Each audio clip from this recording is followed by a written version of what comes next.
Look at the snow. It's unbelievable. It's ridiculous. I'm getting tired of this. I can't even see you over in my neighbor's driveway. Okay, so I thought I'd give you a look at a wee bit more of a comprehensive look at the Vpecker, boys. I'm in my car. I'm not sure if you can see the it's pretty much in darkness down there. Let me see. Yeah, sorry, it's getting dark, as I said. But anyway, the vehicle communication interface is actually plugged in with the diagnostic, the DLC. So we'll spark up the program.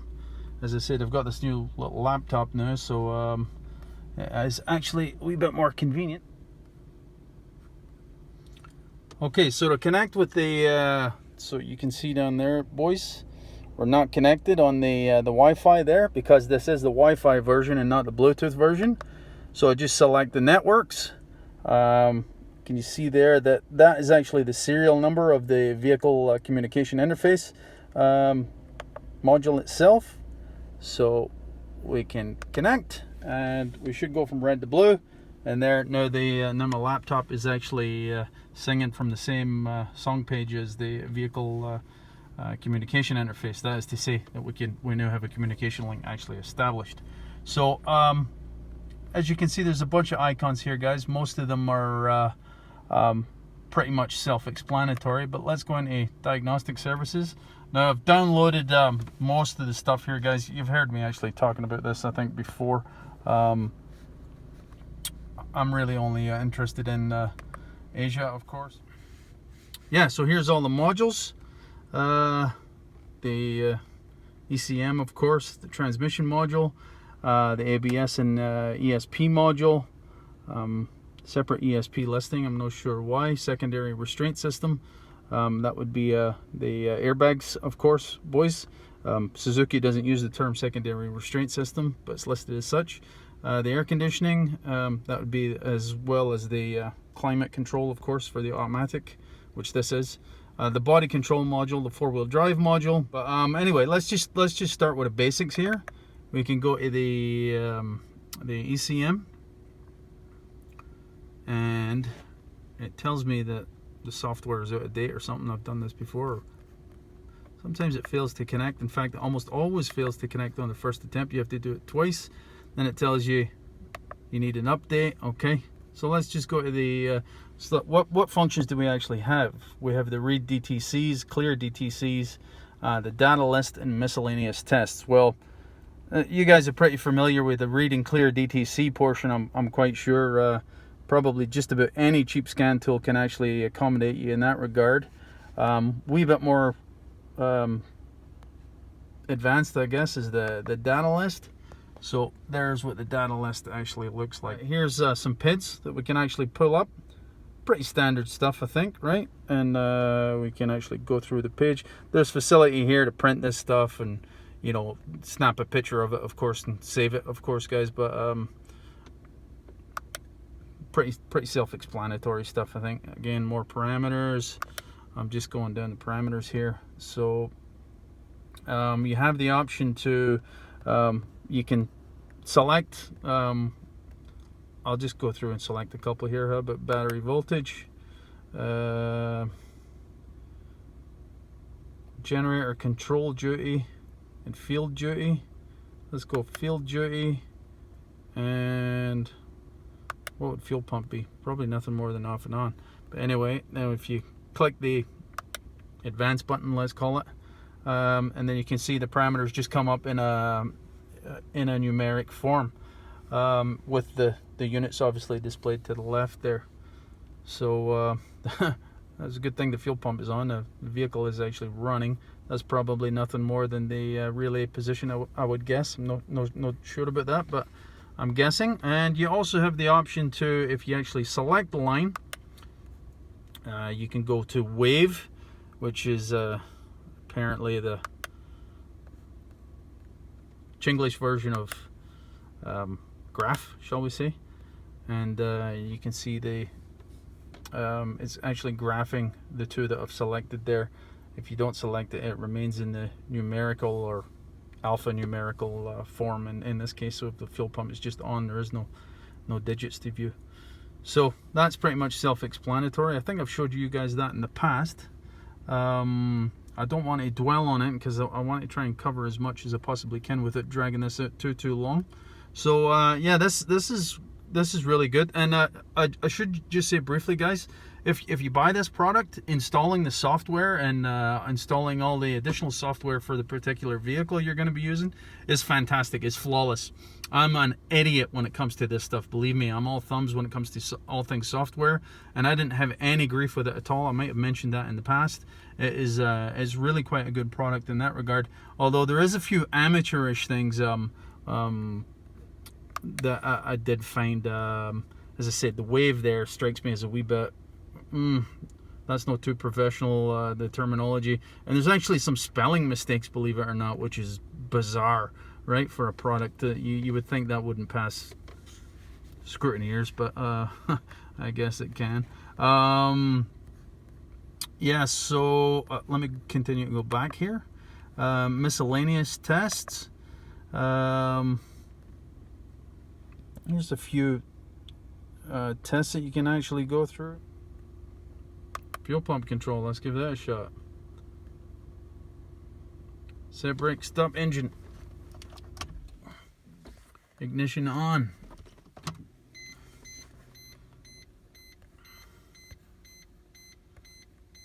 Okay.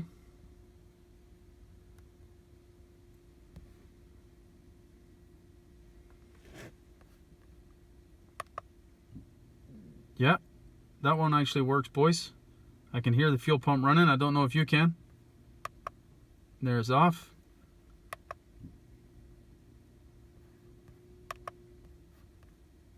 Let me go down the parameter list here.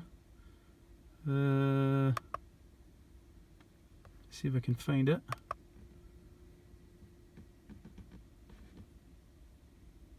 Fuel pump. There's the fuel pump notation there. I'll just see if I can.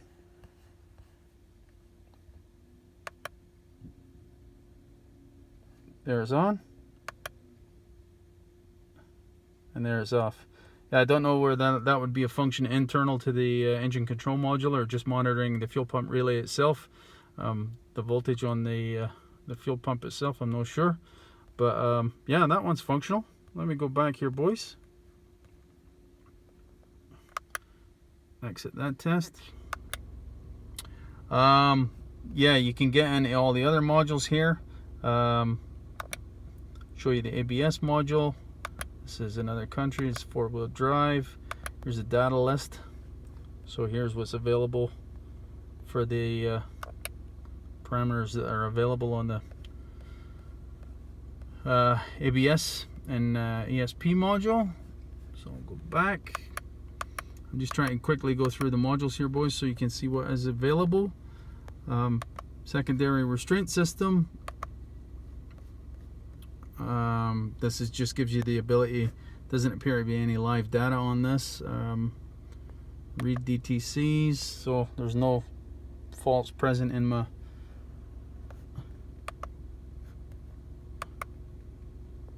secondary restraint system, thankfully. Air conditioning. This will be interesting. Other country. Data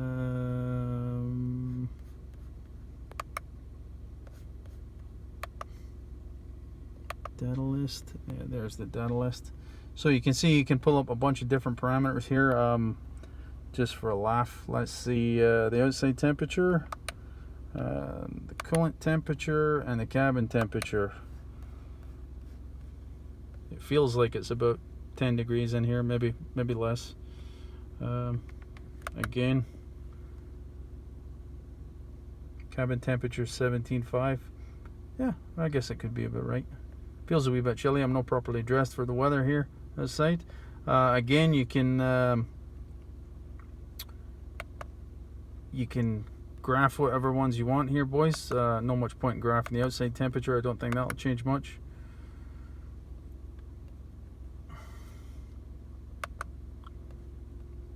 Let me turn up the heat for a minute here. I'll crank the heat.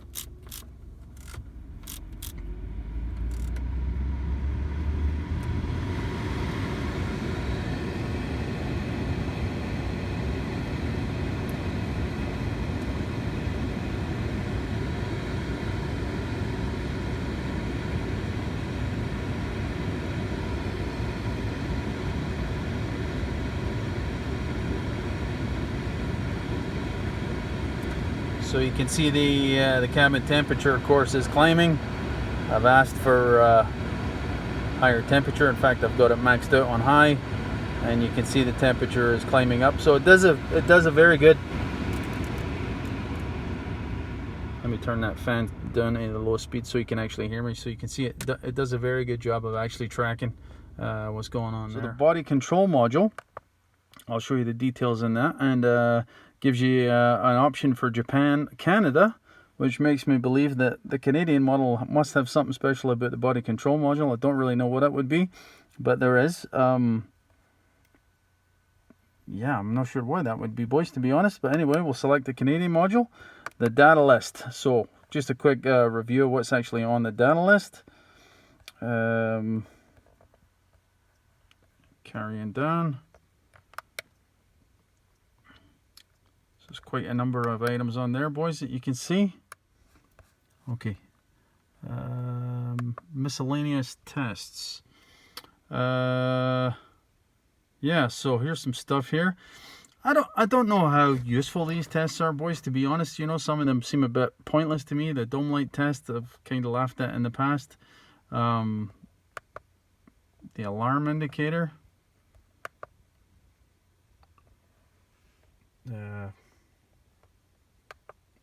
Okay, I guess that could be some use to you if you're struggling with a security system. Let me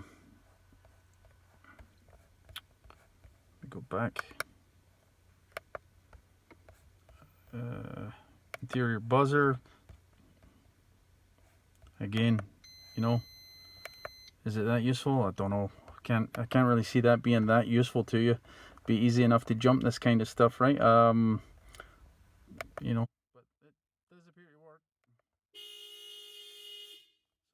Yeah, so some of it's kind of handy, and it all appears to pretty much work, boys. Strangely, there's a bunch of stuff listed that is, I guess it's just generic. I don't have any fog lights on this vehicle, so yeah, it's just kind of a standard list of items, I believe.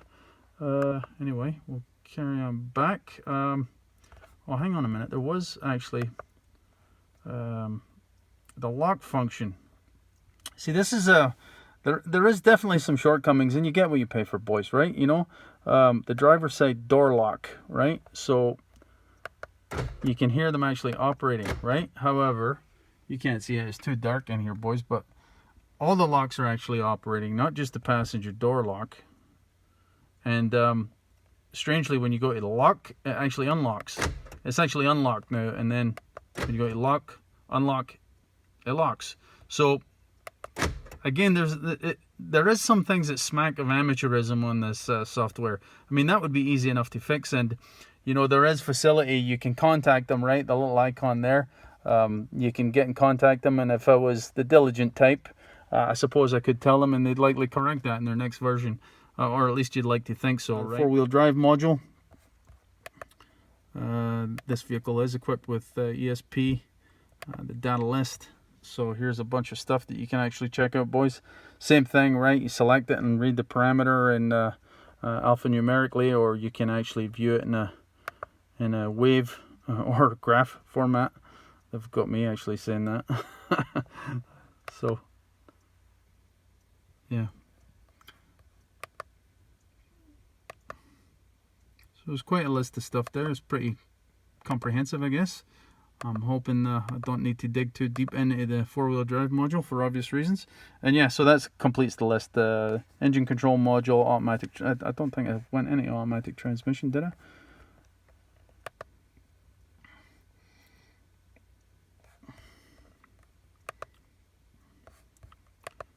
Data list. This is similar to the four-wheel drive module in detail, I think. It's more comprehensive, but yeah, so there's quite a lot of stuff there, eh? Quite a lot of stuff. Right. Okay. And did I show you? I think I showed you the ABS already. Yeah, so up top the icons, what are they all about? This gives you a function list, although you can load the actually I shouldn't say that. I'm not sure if you can load this. You can't load the software without actually having the super secret password that comes with the product when you actually buy it is different. It's attached to your serial number, obviously, boys. But you can actually go down and see what you can actually do on this. This is actually just the diagnostic function. Here is some hot functions, as they call them, right? So some of the boys, especially the boys in Europe, be interested in the DPF function, I think. Some vehicles support... this is not going to work on all vehicles, boys, and none of it appears to work on my car. Because my car is not even equipped with the likes of electronic park and brake, right? Electric park brake. It doesn't have the fancy battery monitoring system, you know, that clearly some of the Mercedes and BMWs and stuff like that are all have been equipped for years with systems that manage the battery life cycle, shall we say. The TPS, tire pressure monitoring system, TPMS, I don't have that. I don't have the oil reset, meaning my vehicle does not count down. A lot of Honda products do that. I know even from the likes of 10 years plus ago, they would count down the serviceability or your oil. You can reset that. ABS bleeding, and what was the other item? Immobilizer keys. They claim that you can actually reprogram some keys. Not sure if I'm going to ever need that function or whether it would be applicable to this vehicle or not. But anyway, you can see that that is on there, so that's quite handy. This is all down. All these functions are actually downloaded as a separate piece of software, guys. It doesn't take long and it's quite quick. I downloaded it just in the event I'm working on any family or friends and products and I might need that. What am I looking at here? The help manual? No, it's just like a DTC dictionary. Let's exit for that. Yeah, that's telling you all the software I have loaded. That page, I think there's just a user manual page that's self-explanatory. Yeah, so you can go shopping for, I'm gonna have to edit that out now. Yeah, so you can talk to the folks if you're not happy with something. All your file, all the data that you've actually done can be retrieved from here for messaging purposes. The home screen, you can actually, if you're interested in billing people, you can set up a little billing setup, and you can adjust your settings as well with respect to, that might be pertinent to some people watching this. Lots of different languages it's available in, boys, right? That's right, you speak English. For the money, I think it's fantastic. I'm really happy. I had a mishap with my other laptop. Some of you may have seen the video where I mentioned that earlier, so I'm sorry if the clarity of the image on the screen is not too great, but I'm working from a smaller screen here, so it is convenient as far as having it in the car is concerned, but perhaps not that great for video purposes. That's it for Vpecker review. As I said, a wee bit more comprehensive than just a little introductory one I had done before, where I didn't have a clue what I was doing and was just flying through the functions in a half-assed manner, so a wee bit more familiar with it. No expert by any stretch of the imagination. Please don't ask me if it does a particular function on a particular vehicle, boys, because there'd be no end to those questions if I started answering them. I'm not going to answer a question like that. I'm not trying to be difficult, but I hope you can appreciate my position. I just can't answer specific questions for a specific vehicle, even if it is listed here, boys. That is not that I'm trying to be a knob. Even if it is listed here, not everything works. So I'd hate to tell somebody, yeah, that works, and then they go out and buy the product and it doesn't work. So anyway, I hope you guys got some value out of this. And yeah, that's good enough for one night, I think, boys. We'll call it a night.